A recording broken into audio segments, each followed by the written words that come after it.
Mon taf m'abrutit. Mon esprit s'abêtit. J'effectue les mêmes tâches tous les jours. Je facture les mêmes contrats à une même clientèle de relous. Je côtoie les mêmes personnes qui se plaignent sans arrêt des vraies championnes en matière de ronchonnerie. Je baigne en pleine moutonnerie. L'entreprise, pays des égocentrismes. Des collègues centrés sur leur petit ciel, leurs tempêtes intérieures. Moi et encore moi. À la rigueur, toi. Dès lors que toi et moi sous le même toit. Bavardage stupide. Vas-y, parle pas si t'as que des trucs chiants à dire. Repas du dimanche chez la belle-mère, achat H&M du week-end. Mate ma nouvelle veste. J'ai trop la classe avec, pas vrai? Bam! Big hématome sur mon front. Atone ma raison, ineptie du bureau des bombes qui m'assassinent. KO mon cerveau. Atomiser ma fin de réflexion profonde sur l'humain. Tous ces cancans autour incarnent ce carcan qui m'agace tant. Je me retrouve à cran, ça boue là-dedans. La vie, c'est plus grandiose que ça. Les autres, ils voient pas les roses sous la gadoue, ils courent, et moi je suis là avec ce tambour qui tape dans mon crâne. La vie, c'est pas ça, la vie, c'est pas ça. Boucan infernal. Mais je suis incapable de foutre le camp. Oui, je suis un trouillard.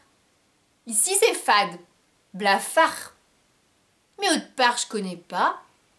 Aussi bien, ce sera pire. Oui, je crains l'avenir. Ma sécurité, mon amour, pour toujours. Ma liberté rouée de coups. Moi, je peux dire que je l'ai ressenti. Cette vie mécanique. Mais pas tranquille, en surface sur ma carcasse.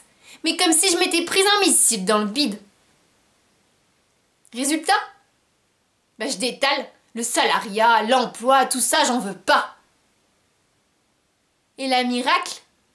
La fièvre de l'écriture me gagne, l'ivresse de ma plume m'emmène au 7e ciel. C'est ma caverne d'Ali Baba à moi. J'adore ce que je fais.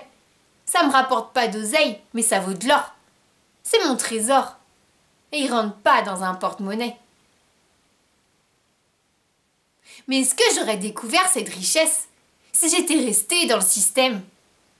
Si je m'étais pas rebellée contre cette idée de réinsertion dans la société qui commence par cette aberration, la rédaction d'un CV qui morcelle ta personnalité en compétences et en expérience, passant ainsi sous silence l'essentiel de ton essence.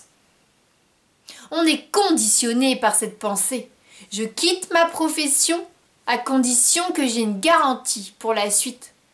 Mais cette suite, c'est le champ des possibles qui s'étend à l'infini seulement à partir de l'instant où on se casse. On n'est pas qu'un idéal sur pattes qui se balade dans son mental. Vivre, c'est agir. Alors allons-y, vivons à fond notre vie et fonçons vers l'impossible.